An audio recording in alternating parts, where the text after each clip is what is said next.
옛날 경상북도 상주의 어느 조용한 마을, 산과 강이 둘러싼 그곳에서는 매년 음력 7월이면 귀신놀이라는 독특한 민속신앙 행사가 열리곤 했다. 이 행사는 조상의 훈령을 위로하고 마을에 복을 기원하는 중요한 의식이었다. 귀신놀이는 마을의 남녀노소가 모두 참여하여 긴장감과 웃음이 뒤섞인 중에 법을 주고받으며 마치 축제처럼 진행되었다. 이야기는 특별히 무더웠던 어느 여름날로 거슬러 올라간다. 20살이 막 넘은 청년 영식은 서울에서 대학을 다니다가 방학을 맞아 고향 상주로 내려왔다. 영식은 도시에서의 생활에 적응하느라 바빴지만 마을에 귀신놀이가 있는 날만큼은 늘 고대했다. 더구나 올해는 영식이 마을 젊은이들이 지도자로 선정된 첫 해였다. 많은 이들이 이 전통을 귀한 역사로 존중했지만 영식의 친구 민수는 조금 달랐다. 그는 평소 귀신 같은 비과학적 존재를 믿지 않았고 이번 행사도 그저 화려한 장난 정도로 여겼다. 민수는 영식을 자주 장난치듯 놀렸지만 영식의 마음속 깊은 곳에는 기묘하고도 신비로운 이 행사에 대한 믿음과 애정이 커졌다. 드디어 귀신놀이가 시작되었다.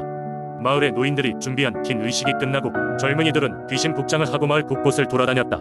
그 해는 유난히 어둡고 뿌연 안개가 낀 밤이어서 그 분위기는 더욱 오싹했다. 민수는 다른 친구들에게 이번에 귀신을 진짜로 만나게 해주겠다 며 큰 소리쳤고 모인 사람들 사이에서는 웃음이 터져나왔다. 하지만 행사가 시작되고 얼마 지나지 않아 예기치 못한 일이 일어났다. 귀신 복장을 했던 청년들 사이에서 갑자기 정체불명의 목소리가 들리기 시작한 것이다. 여기가 내 집이다. 왜 나를 잊었느냐? 평소 장난에 능숙했던 영식조차도 이 목소리에 머리칼이 서늘해짐을 느꼈다. 영식의 할아버지는 그 소리를 듣고 눈을 감은 채로 말했다. 옛날에 마을에서 물에 빠져 숨진 아이의 운이 아직 떠돌고 있는 게 틀림없다. 이렇게 말한 뒤 할아버지는 영식에게 예전에 했던 대로 의식을 통해 아이의 혼을 달래주라고 조언했다. 마을 사람들 모두가 경외감과 두려움으로 가득한 가운데 영식은 과감히 행동을 시작했다. 그는 마을 중앙에 서서 조심스럽게 의식을 진행했다. 허공에 대고 정중히 인사하며 아이의 훈령을 위해 기도를 올렸다. 그가 어릴 적 할머니에게 배운 대로 조상의 이름을 부르며 그들의 보호를 기원했다. 이윽고 안개가 걷히고 이상한 소리도 멎었다. 마을 사람들은 눈앞에서 펼쳐진 이 신비로운 광경에 놀라워하며 마치 귀신놀이의 장난이 아닌 지난 세월의 이야기를 들은 듯한 느낌을 받았다. 민수조차도 말문이 막혀 어깨를 움츠렸다. 그 후로부터 민수는 귀신놀이를 단순한 장난으로 여기지 않게 되었고 영식과 함께 매년 더 열심히 준비에 참여했다. 이렇게 귀신놀이는 단순한 놀이가 아니라 조상의 영혼과 과거의 역사를 함께 기억하는 시간이 되었고 상주마을은 믿음과 공동체 의식을 더 굳건히 하게 되었다. 두 번째 이야기, 오래전 경주마을에는 전설 속에 등장하는 많은 민속신앙이 전해져 내려오고 있었습니다. 그 중에서도 마을 사람들에게 가장 존경을 받던 존재는 호랑이 신령이었습니다. 이 이야기는 경주의 어느 산골 마을에서 시작됩니다. 어느 겨울 마을에는 눈이 많이 내렸고 먹을 것이 부족했습니다. 사람들은 기근에 시달리기 시작했죠. 그러던 어느 날 마을의 산신제가 주최되어 마을 주민들이 산정상에 있는 신사에 모여 기도를 드렸습니다. 그들은 하늘이시여 우리 마을을 구원해 주시옵소서라고 간절히 외쳤습니다. 기도를 마친 후 마을로 돌아가는 길 갑자기 광대하고 하얀 눈밭 위에 커다란 호랑이 발자국이 나타났습니다. 사람들은 두려움과 설렘으로 가득차그 발자국을 따라가기로 결정했습니다. 이내 그들은 고요한 숲속 깊은 곳에서 한말끔한 호랑이를 마주하게 되었습니다. 그 호랑이는 사람들을 흐릿한 눈빛으로 쳐다보다가 천천히 뒤돌아서더니 깊은 산으로 사라졌습니다. 이후로 마을에서는 이상한 일이 벌어졌습니다. 산에서 내려온 호랑이들이 아무런 이역 없이 마을 주변을 배회하며 오히려 해로운 짐승들로부터 마을을 지켜주고 있었습니다. 마을 사람들은 이것이 산신께서 보낸 수호신임을 깨달았고 호랑이 신령을 마을 의수호신으로 모시기로 했습니다. 해마다 겨울이 오면 마을 사람들이 함께 호랑이 신령에게 제사를 올리는 풍습이 생겨났습니다. 그들은 감사의 뜻으로 음식을 마련해 정성스럽게 숲에 초입에 두고 돌아왔습니다. 이 제사가 시작된 이후로 마을은 더 이상 기근이나 외적의 침입으로부터 고통받지 않았고 사람들은 더불어 공존하는 법을 배우게 되었습니다. 수년이 지나고 어느 봄날 마을에는 더 이상 호랑이들이 나타나지 않았습니다. 이는 곧 마을 공동체가 스스로 새로운 수호자가 되었음을 의미했습니다. 호랑이 신령이 떠난 자리에 남은 것은 평화와 협력 그리고 자연에 대한 깊은 감사였습니다. 마을 사람들은 그것을 기리기 위해 매해 봄날 축제를 열고 호랑이 신령의 자취를 쫓으며 그들이 품에 안겨주는 자연의 은혜를 기렸습니다. 이렇게 경주 마을은 호랑이 신령의 전설을 통해 자연과 사람의 조화로운 삶을 살아가며 그 이야기를 대대로 이어져 내려오는 귀중한 교훈으로 삼게 되었습니다. 세 번째 이야기, 옛날 옛적 푸른 산과 맑은 물이 흐르는 경상북도 영주 지방에는 산신령이 살고 있었다. 이 산신령은 백두대간의 기운을 온몸에 품은 채 영주를 지키며 그 땅을 다스리고 있었다. 그의 터전은 바로 소백산의 깊고 깊은 곳이었고 그곳에서 그는 자애로운 마음으로 사람들을 돌보고 있었다.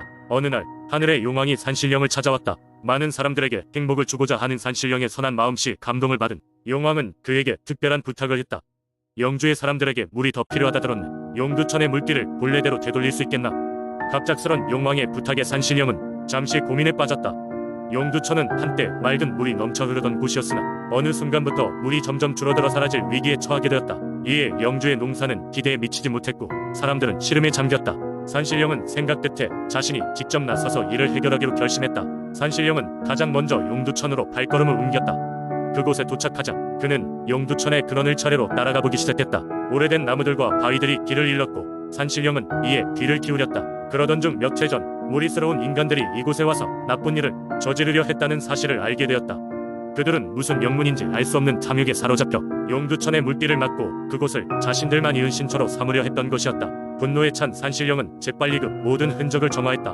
물길이 막힌 곳에 산신령은 자신의 영험한 기운을 불러내어 그 길을 다시금 열었다.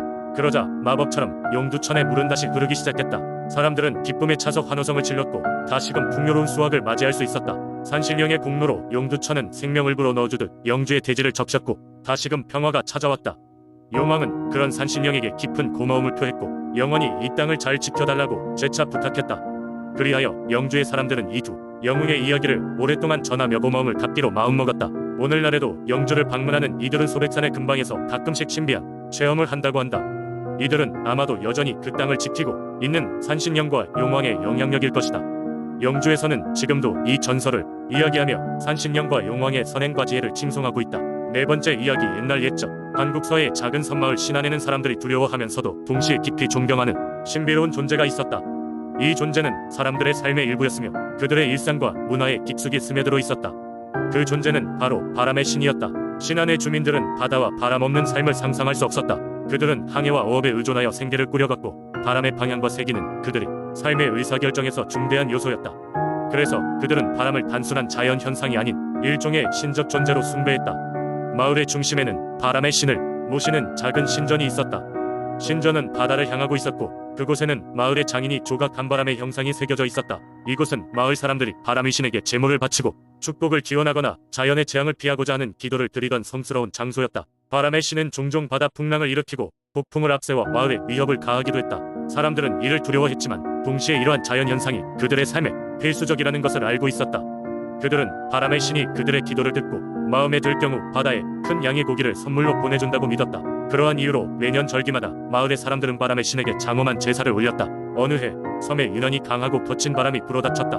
몇 주간이나 이어진 거센 바람은 마을을 황폐하게 만들었고 사람들은 생계를 위한 고깃잡이를 할 수 없었다. 절박해진 마을 주민들은 바람의 신에게 더 큰 제물을 바쳐야 했다고 생각하고 특별한 제전을 준비했다. 제사날 모든 마을 사람들이 신전에 모여 빚은 쌀떡, 바다에서 가장 큰 고기, 그리고 신비한 약초로 만든 술을 바람의 신에게 바쳤다. 한 어르신이 신전 앞에서 읊조린 전통의 기도문은 바람의 신려바다로 다시 하늘로 울려 퍼졌다. 기적적으로 그날 밤 하늘은 맑아졌고 바람은 부드럽게 변했다. 따뜻한 바람이 내리자 사람들은 신의 응답이라고 믿었고 마침내 바다로 나아가 평소보다 훨씬 풍성한 수확을 거두었다. 마을은 다시 활기를 되찾았고 그들은 더욱더 바람의 신에게 감사와 경의를 표하게 되었다. 몇 세기가 지난 지금도 신안 의선 마을에서는 여전히 이 바람신에 관한 전설이 전해지고 있다. 바람의 신전은 옛 모습 그대로 보존되어 있으며 매년 제사에 많은 관광객과 주민들이 모인다. 시간은 흘렀지만 사람들은 여전히 바람 속에 깃든 신의 존재를 느끼며 그에 대한 경외를 간직하고 있다. 다섯 번째 이야기. 옛날 옛적 의성의 작은 마을에는 성황당이라 불리는 신비로운 곳이 있었습니다. 성황당은 마을 사람들에게 신성한 곳으로 여겨졌으며 이곳에는 수호신이 존재한다고 믿어졌습니다. 마을 사람들은 매년 봄 성황당에서 풍요와 안녕을 기원하는 제사를 지내며 자연과 조화를 이루며 살아갔습니다. 성황당은 울창한 숲속에 자리 잡고 있었는데 숲의 나무들은 마치 하늘을 찌를 듯이 높게 자라나 있었습니다. 성황당을 감싸고 있는 이 숲은 마을 사람들에게 경건한 마음으로 다가가야 하는 신성한 장소로 여겨졌습니다. 그곳에 들어서는 순간 사람들은 소곤소곤 속삭이며 수호신의 귀를 기울이려 했습니다. 성황당의 수호신은 이 마을을 위험으로부터 지켜주는 역할을 했다고 전해집니다. 마을 사람들은 종종 악몽에 시달리거나 불운이 다가왔을 때 성황당을 찾아가 기도를 드렸습니다. 그러면 수호신은 꼭 그들의 어려움을 덜어주고 꿈속에서도 따뜻한 손길로 그들을 감싸주었다고 합니다. 어느 해 겨울 마을은 큰 가뭄으로 인해 고통받고 있었습니다. 날씨는 여전히 춥고 공기는 건조했으며 마을 사람들은 하늘이 무너질 듯한 절망감 속에 갇혀 있었습니다. 많은 주민들이 그들의 가족이 굶주릴까 걱정하며 밤을 지새워야 했습니다. 그해 봄 대표적인 원로들의 제안으로 마을 전체가 성황당 근처에 모여 특별히 큰 규모의 제사를 준비하게 되었습니다. 모든 마을 사람들은 각자 가진 것을 조금씩 나누어 제물을 준비했습니다. 그들의 마음은 하나가 되어 수호신이 그들의 간절한 기도를 들어줄 것이라는 굳은 믿음을 가지고 있었습니다. 제사의 날 성황당 숲에는 한 줄기 햇살이 비추었고 뱃속부터 느껴지는 웅장한 음악 소리가 들려왔습니다. 마치 숲 전체가 호응하듯 잎사귀가 흔들리며 기묘한 율동을 췄습니다. 마을 사람들은 제물로 놓인 음식을 앞에 두고 무릎을 꿇고 기도하기 시작했습니다. 기도가 절정에 달했을 때 마을의 대지에 신비로운 현상이 나타났습니다. 말라붙었던 땅에서 맑고 청명한 물줄기가 솟아오르기 시작했습니다. 사람들은 놀라움과 경외심에 차올라 그것이 수호신의 응답이라 믿었습니다. 물줄기는 점점 강력해졌고 마을에는 물이 다시금 넘실댔습니다. 마을 사람들은 서로 부둥켜 안으며 눈물을 흘렸습니다. 그들은 모두 알고 있었습니다. 성황당의 수호신이 그곳에 존재하며 항상 그들을 지켜보고 있다는 것을. 결국 그해 의성의 마을은 풍요로운 수확을 이뤄냈고 이 전설은 오늘날까지도 사람들 사이에서 전해져 내려오고 있습니다. 그 이후로 마을 사람들은 매년 봄마다 성황당에 모여 수호신에게 감사의 기도를 드리고 있으며 이 이야기는 아직도 그곳을 찾는 모든 사람들에게 경외심을 불러일으키고 있습니다.